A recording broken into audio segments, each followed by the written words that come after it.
여러분들 군대의 대표적인 꿀보직하면 뭐가 생각나시나요? 뭐 여러 가지가 생각나겠지만 그 보직 출신 분들이 기분 나쁘실까봐 언급은 안 하겠습니다.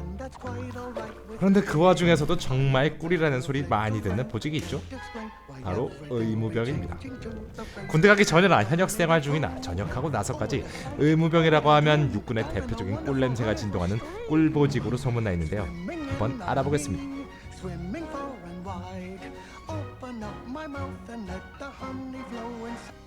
많이들 알고 있는 위생병은 일본식 표기이며 영어로는 다들 알다시피 메딕, 의무병가로는 가장 유명한 사람은 지구상 최강의 포식자 베어 그릴스가 있습니다. 의료, 보건, 생물 계열 전공자나 자격증 보유자의 경우 병무청에서 신청이 가능하며 드물지만 비전공자도 육군훈련소에서 그냥 차출되어 가는 경우가 있습니다. 그렇다면 의무병은 무슨 일을 할까요? 의무병들이고 다 빨간 약 발라주고 그냥 반창고 붙여주는 일만 하는 거 아닙니다. 치무, 수의, 임상병리, 방사선, 물리치료 같은 특기를 가지고 있는 의무병들이 있습니다. 하지만 이번 영상에서는 우리가 흔히 생각하는 일반 의무병에 대해서만 알아보겠습니다. 일반 의무병들은 5주간의 훈련을 마친 후 대전에 위치한 국군의무학교에서 후반기 교육을 받게 됩니다. 저 가까운 곳에 도시가 보이지만 갈 수가 없는 안타까운 것이죠. 이 의무학교 생활은 좋다면 좋고 힘들다면 힘들다고 할 수 있는데 물론 훈련소와는 비교할 수 없을 정도로 좋습니다. 훈련소에서만큼 육체적인 훈련이 많은 것도 아니고 상상 속에서나 그려왔던 군장점이나 PX도 이용할 수 있기 때문입니다. 육해 공군이 모두 모여있는 국직기관이므로 타군 병사들을 볼 수가 있고 별로 의미는 없지만 간호사관학교 사관생분들을 볼 수가 있습니다. 하지만 마냥 이렇게 꿈만 같은 곳은 아닙니다. 나름 군기는 훈련소 뺨칠 정도로 잡으며 얼차려를 받는 경우도 있고 흡연? 뭐 말 안 해도 아시죠? 엎드려. 교육도 의무교육이라고 해서 절대 만만하게 보면 안 됩니다.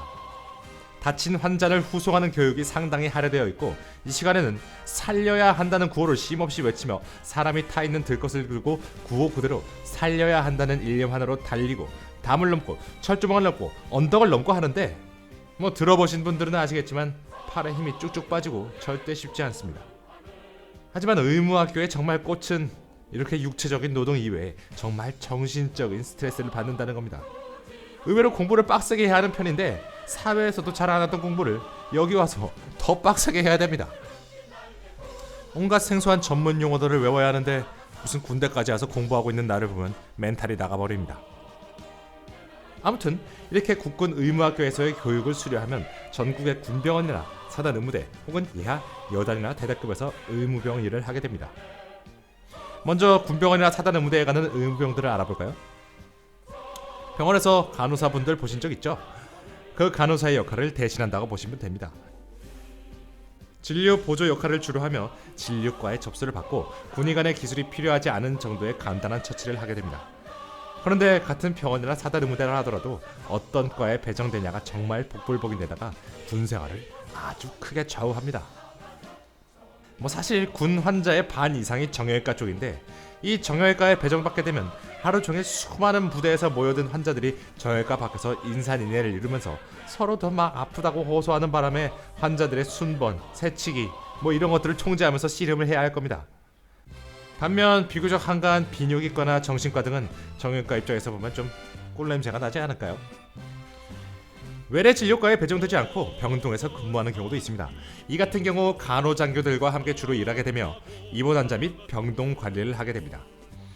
또한 의무대나 군병원이라 하더라도 재수가 없으면 진짜 의무랑 전혀 관련 없는 거의 그냥 보병에 가까운 일만 하고 있을 수도 있습니다.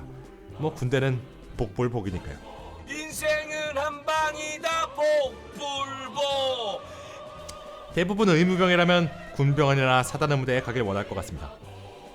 물론 전투부대에 비해서 훈련이 적어서 육체적 노동은 적은 편이지만 외부 사람들을 상대해야 하는 거의 서비스업에 가까운 일을 하고 간부들을 또 많이 상대해야 된다는 점에서 스트레스가 이만저만 아닐 겁니다.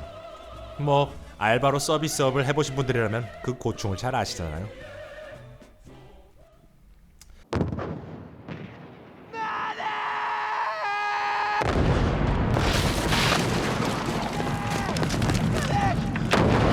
다음으로 여단이나 대대 같은 직접적인 전투부대 소속의 의무병들에 대해서 알아봅시다. 이들은 흔히 우리가 생각하는 바로 그 의무병입니다. 대대 의무병 기준으로 보통 의무병들은 의무지 소속 간부인 군의관이나 의무부사관의 통제를 받게 됩니다. 그런데 사실 군의관님들은 그냥 이런 말씀하긴 뭐하지만 의사분들일 뿐이고, 의무부사관이 없는 부대의 경우 그야말로 유토피아, 아니 의토피아가 펼쳐지게 됩니다. 근데 아침 집합에서 행보관님의 소나기를 피했다면 그때부터 의무병의 세상입니다. 의무실에서 환자가 올 때까지 슬슬 일하면서 PX가 10시간의 간식을 사와서 오손도손 모여서 여유롭게 대화를 즐기고, 의료용 냉장고에 잔뜩 넣어준 아이스크림과 보급받은 우유 한 잔을 즐기면서 독서를 하는 등 아주 편안함을 누릴 수 있습니다. 그러다가 가끔 오는 경상 환자들이나 치료해주면 됩니다. 어때요? 참 쉽죠? 이런 환경이다 보니 의무실은 종종 사랑방이 되기도 하며 단골 손님들이 오게 됩니다. 마냥 이렇게 편하게만 있냐고요? 그건 아닙니다. 의무실이 없는 타 중대, 타 대대 야외 훈련이나 작업, 사격 등을 할 때 파견을 나가기도 하는데, 이 경우는 그 부대 소속이 아닌 철저한 아저씨이므로 미리 읽고 싶은 책이나 골라가서 독서나 즐기면서 앰뷸런스 운전병과 인생 이야기를 하면 되겠습니다. 그렇다고 이런 파견이 고충이 없는 건 아닙니다. 의무병에 비해서 훈련이 많아서 몇 번이고 똑같은 훈련에 참여하게 될 수도 있고, 어색한 타 부대원들과 함께 지내야 한다는 고충도 있습니다. 대대급에는 일단 엑스레이가 없고 군의관도 전문의가 아니기 때문에 진료가 제한적인 만큼 당연히 의무병들의 처치도 제한적이게 됩니다. 그렇기 때문에 대부분의 환자들은 사단 의무대나 군병원으로 보내버리는 형식이죠. 하지만 의무병이 정말 빛을 발하는 경우가 있습니다. 바로 응급 환자가 발생하는 경우죠. 군대는 사람이 많고 아무래도 육체적으로 하는 일이 많기 때문에 복무를 하면서 중상자는 꼭 나오기 마련입니다. 이를 당황하지 않고 처치할 만한 응급처치 능력이 필요하겠죠. 이런 만일의 사태가 바로 의무병의 존재 이유입니다. 또한 환자가 없다고 해서 아무 일도 하지 않는 것은 아닙니다. 의무 물자 관리, 위생 관리, 반격 활동, 의무 행정 업무 등을 합니다.